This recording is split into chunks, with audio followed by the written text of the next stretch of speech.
Hello and welcome back to ERU, where we round up the biggest results and talking points from across European football. Joining me today, it's Michael McCubs. McCubs, you're back from your holiday. How was Spain, España? Yeah, it was good, thanks, Dukes. All good. Nice weather, nice food, seeing family. Got to catch a full episode of El Chiringuito as well, which was lovely. Quite the experience. Did it feel even better there, Oh yeah, it felt more authentic. Not really being able to understand a lot of what was being said, it's actually amazing how much time they fill talking about nothing. Like it's a 2.5 hour show, and they spent a good hour and a half just discussing the performance of Vinicius Jr. and whether he was like the best player in Spain, which he probably is up there with them at the moment. But yeah, it's funny that it's very much it's Real Madrid TV basically, and then there's a little bit about Atleti and a bit about Barca, but yeah, so that was fun, and yeah, just had a nice break in general. So yeah. Oh, I'm glad to hear it. Yeah, they are becoming kind of cult figures on Twitter, that crew. They are, providing a lot of entertainment to us. Go check out El Chiringuito in Inglés if you want to see what they're talking about on Twitter. But anyway, guys, let's get into the main part of the show. For our story of the week, it's quite an exciting transfer rumour that we've heard about this morning. It's Matthijs De Ligt potentially going to Chelsea. McCubs, what's going on here? Yeah, this kind of came out of nowhere, didn't it? Obviously, Chelsea have had a really solid start to the season. Their transfer business in general in the summer was very much lauded, wasn't it, in terms of their outgoings as well as their incomings, in particular Romelu Lukaku. But there was a kind of disappointment, wasn't there, that Jules Kounde couldn't get over the line. Fans were getting pretty excited about the prospect of the Sevilla man coming to Stamford Bridge. But now, there seems to be a link with Matthijs De Ligt, at least according to Tutto Sports, who are pretty hit and miss, I must say, but nevertheless, it is out there. Obviously, the 22-year-old joined Juve for 75 million euros back in 2019. He obviously had that shaky start, didn't he, in Turin, but has recovered from that to really become one of the key players in the side. He's been benched for just 2 league games since the start of last season when he's been fit. Just goes to show how important he's become to Juve. But Mino Raiola has now been starting to put out the feelers, it seems. He labelled the former Ajax man as one of the best in Europe, and then added that he could leave Juve at the end of the season. The transfer market sometimes works like that, according to him. And obviously we know that Juve have been making moves to kind of balance the books in the last couple of years. Obviously we saw Ronaldo leave for that reason this summer, and potentially if they could get a good price for De Ligt, who knows, maybe they would take it. But I feel like it would probably be difficult to post a profit on him right now. When he left Ajax, he was very much the number one young defender in Europe. Everyone wanted him, and I don't feel like he quite has that status anymore, despite developing at a pretty decent rate. But nevertheless, according to De Ligt, he's pretty happy there. He says, I feel good with Allegri. He has a lot of attention for the defensive phase, and I'm sure, he'll be hoping that he can take his game to a new level under the new coach, despite obviously Juve having endured a pretty bad start to the season, still yet to pick up a win in Serie A after 4 games. But Dukes, do you think De Ligt would be a good pickup for Chelsea? Absolutely, yeah. I think it's a common misconception that he hasn't been good in Italy. I mean, last season he played over 2,200 league minutes.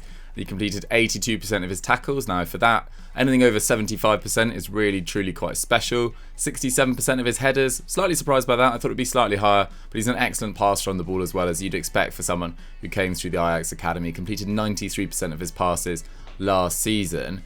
Now, last year under Pirlo, Juve weren't a great side. They obviously finished 4th, and they progressed most of their play through their fullbacks.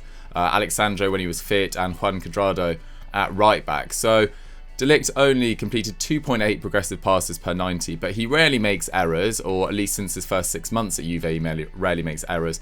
And he's got that inbuilt sort of physicality that I think he'd be ready-made for the Premier League, to be totally honest.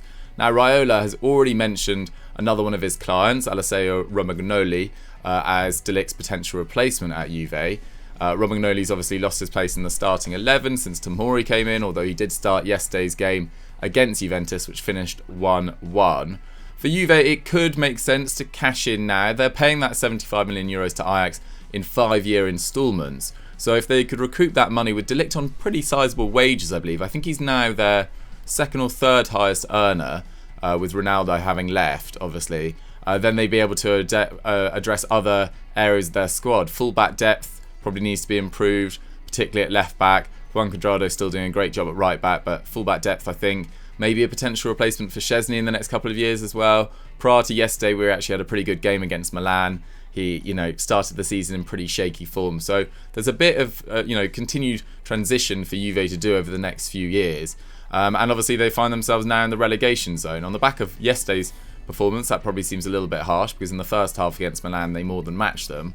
But the results don't, the sort of table doesn't lie as it is. That disappointing loss to Empoli, threw away that 2-0 lead against Udinese as well, and still looking for that first win. And Allegri's now under massive, massive pressure. So this is exactly what they don't need, is Mino Raiola, who loves to cause trouble all around Europe with his clients. We've seen it with Paul Pogba multiple times. We don't need him stirring the pot at this early stage. But I think for Chelsea, De Ligt would be an excellent pickup. He just doesn't have that much experience working in a back five. But maybe if he came in and Rudiger extended his deal, then Tuchel would look to change to a 4 at the back system, which he used during his time at PSG. So Chelsea fans, we want to hear from you. Do you think De Ligt would be a good pickup? And do you think 75 million euros or something around there would be too much money for him right now? And would you prefer to target, a Kounde, a Sven Botman, etc.? Let us know your thoughts in the comments down below.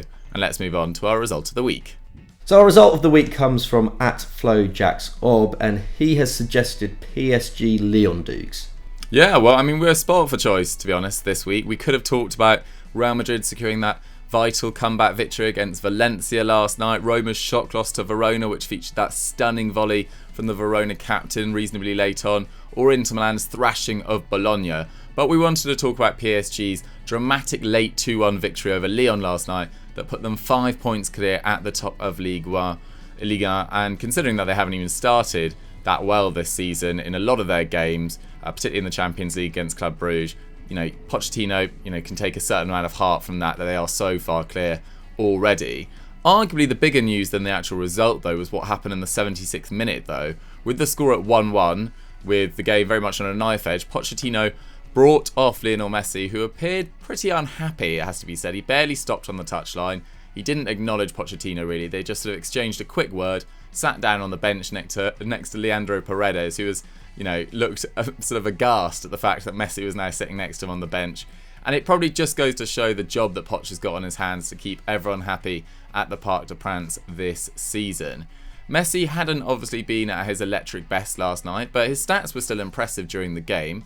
3 dribbles, 2 key passes, 4 shots, only got 2 on target, but did hit the post with a fantastic, or hit the bar and post of stanchion with a dramatic free kick as well. It was surprising to see Neymar take the penalty that he won himself, which did appear pretty soft actually. Neymar had Lyon defender Gusto by the neck as he sort of brought him down and himself down and then won the penalty. It was really surprising the ref didn't go to VAR.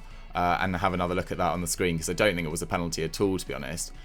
And this sort of incident with Messi sort of continues a reasonably underwhelming start to life in Paris. Obviously hasn't played that much on the back of the Copa America, etc. And that move that must have taken a lot out of him from Barcelona. He's only played 190 League and Champions League minutes, but he's yet to score or register an assist. But his numbers suggest that'll change probably pretty soon. He's still averaging 3.6 shots, 1.8 key passes, which for Messi, pretty average, but for anyone else, that's still very good.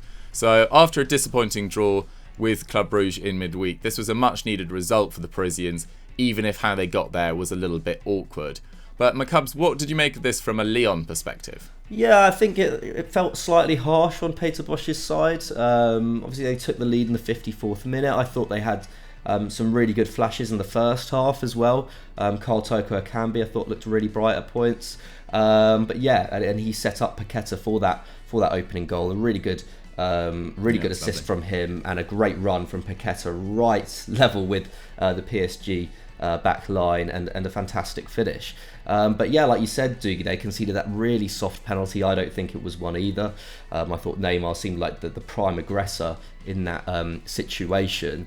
And actually, he was also helped out by Lucas Paqueta, his Brazil teammate, who told Anthony Lopez to go to Neymar's left, and then Neymar went right. So, no. So yeah, a bit of a calamitous few minutes there for Lyon. And then obviously, that last minute header from Mauro Icardi, who a goal that I think will do wonders for his confidence in light of him kind of losing his place over the last few months. The stats do suggest it was probably a fair result though. Lyon had 12 shots and 5 on target. PSG had 14 and 5, so pretty close on that front. But PSG created the far better chances. XG had it at 2.2 to 0.8 in their favour, and maybe that had something to do with them chasing the game, but they weren't chasing the game for that long. All round I think PSG deserved the win. And Legon are still very much finding their feet at the start of this season, aren't they? They've had 2 wins and 2 draws and 2 defeats in their 6 games. They're 9th, 10 points behind PSG at the top, and 4 behind 3rd place Lens. And it's very much been their defence that's been the issue. They're 3rd for shots per game in the league, but they're 19th for shots against. And this is perhaps, a bit of a hallmark of a Peter Bosz side. We know that he likes to play really attacking football, doesn't he? Only Lorient concede more than their 14.5 shots a game. That leaves them 13th according to expected points. So we should expect to see Lyon improve in the coming months. But has been a pretty difficult start to the season for them, especially a club that expects to qualify for the Champions League every year. Key performance on the night, Mbappe obviously provided the assist for the winner, and Neymar completed 10 dribbles, pretty ridiculous. But the man of the match was probably Paqueta for Lyon. He had just a really good all-round game. He produced 4 tackles on the night, won an aerial duel, completed 8 dribbles. No mean feat through that PSG midfield, and completed 89% of his passes as well. Obviously got the goal. He's already scored 3 in 6 games this season, carrying on the fantastic form that he was showing towards the back end of last term. So really good night for him. Next up for PSG is 20th place Metz on Wednesday, Montpellier next weekend, and then Man City on the following Tuesday. So they will hope to have consolidated their place even further at the top of the table by the time they come up against the Citizens in the Champions League, and what will be a huge game for them and their Champions League credentials under Pochettino. But what do you make of PSG so far this season? What do you make of Pochettino's chances of grabbing that all-elusive Champions League trophy? And what do you make of Messi at the Parc des Princes? Let us know in the comments below, and let's move on to our Star of the Week.